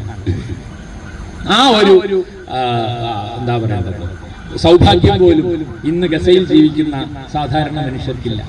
അതുകൊണ്ട് അവിടെ ജീവിക്കുന്ന ഒരു കവി എഴുതിയ ഒരു ചെറിയ കവിത കൂടി പറഞ്ഞ് ഞാൻ അവസാനിപ്പിക്കാം. എന്റെ പുറകിൽ നിന്ന് ഒരാൾ ചോദിക്കുന്നത് ഞാൻ കേട്ടു, എന്റെ ദൈവമേ എവിടെയാണ് ദൈവം? അപ്പോൾ എന്റെ ഉള്ളിൽ നിന്നൊരു ശബ്ദം ഉത്തരം നൽകുന്നത് ഞാൻ കേട്ടു, എവിടെയാണ്? ഇവിടെ തന്നെയാണ്, ഈ കഴുമരങ്ങളിൽ തൂങ്ങി നിൽക്കുന്നത്. അങ്ങനെ ദൈവം തന്നെ തൂക്കിലേറ്റപ്പെട്ട ഒരു രാഷ്ട്രമാണ് ഗസ. ആ മനുഷ്യരോട് നമുക്ക് ഇനി ആകെ ചെയ്യാനുള്ളത് നമ്മുടെ ചുറ്റുമുള്ള മനുഷ്യരെ ചേർത്ത് പിടിച്ചുകൊണ്ട് നമുക്ക് ആ ചരിത്രത്തെ തിരുത്താം. ആ ചരിത്രത്തിൽ നിന്നൊരു പാഠം കൊണ്ടുകൊണ്ട് സ്നേഹത്തിലും സാഹോദര്യത്തിലും അധിഷ്ഠിതമായ ഒരു ഇന്ത്യൻ ദേശീയത നമുക്ക് കെട്ടിപ്പടുക്കാം, അതിനുവേണ്ടി പ്രതിജ്ഞയെടുക്കാം എന്ന് മാത്രം പറഞ്ഞുകൊണ്ട് ഇത്ര നേരം എന്നെ ശ്രമിച്ചിരുന്ന നിങ്ങൾക്ക് നന്ദി രേഖപ്പെടുത്തി അവസാനിപ്പിക്കുന്നു. അഭിവാദ്യം. വികലാക്കാൻ ഞാൻ ഉദ്ദേശിക്കുന്നില്ല. പാലസ്തീൻ എന്നുള്ളത് ഇന്ന് ഒരു പ്രതിരോധത്തിന്റെ മുദ്രാവാക്യം മാത്രമാണ്. അത് കൃത്യമായി അനിൽ മാഷ് പറഞ്ഞു കഴിഞ്ഞു. മനുഷ്യനെ വിദ്വേഷത്തിന്റെയും വിഭജനത്തിന്റെയും രാഷ്ട്രീയം പഠിപ്പിക്കുന്നതിനുള്ള പ്രതിരോധത്തിന്റെ ആശയമാണ് പലസ്തീൻ എന്ന് മാഷ് പറഞ്ഞു കഴിഞ്ഞു. ഇനി അതിനപ്പുറം ഒന്നും പറയാനില്ല. അത് ഇന്നുകൊണ്ട് അറിഞ്ഞോ അറിയാതെയോ ഇസ്രായേൽ നമ്മുടെ ശരീരത്തിനകത്തേക്ക് അരിച്ചിറങ്ങുന്നുണ്ട്. അങ്ങനെ അരിച്ചിറങ്ങുന്ന മനസ്സുമായി കേരളവും വരുന്നുണ്ട്. അതുകൊണ്ടാണ് ലീലാവതി ടീച്ചർ ഒരു തൊണ്ടയിലേക്ക് എനിക്ക് എന്റെ പിറന്നാൾ ദിനത്തിൽ തൊണ്ടയിലേക്ക് ഭക്ഷണം കഴിക്കാനാവുന്നില്ല എന്ന് പറഞ്ഞപ്പോൾ ലീലാവതി ടീച്ചറുടെ അപമാനിക്കുന്ന രൂപത്തിലുള്ള പ്രചരണം കേരളത്തിൽ തന്നെ വന്നിട്ടുള്ളത്. പഴയൊരു കേരളമായിരുന്നെങ്കിൽ അങ്ങനെ വരില്ലായിരുന്നു. വർത്തമാനകാല കേരളം വലിയൊരു സാംസ്കാരിക പ്രതിസന്ധിയെ കൂടി നേരിടുന്നു എന്ന് നാം തിരിച്ചറിയേണ്ടതുണ്ട്. നാം നമ്മുടെ ചുറ്റുപാടുമുള്ള മനുഷ്യരെ സ്നേഹിക്കാൻ പഠിക്കണം. യാതൊരു സമരമായി വരണം എന്നാണ് മാഷ് പറഞ്ഞത്. അതിനോട് ഐക്യപ്പെട്ടുകൊണ്ട് ഞാൻ നിർത്തുന്നു. അഭിവാദ്യം.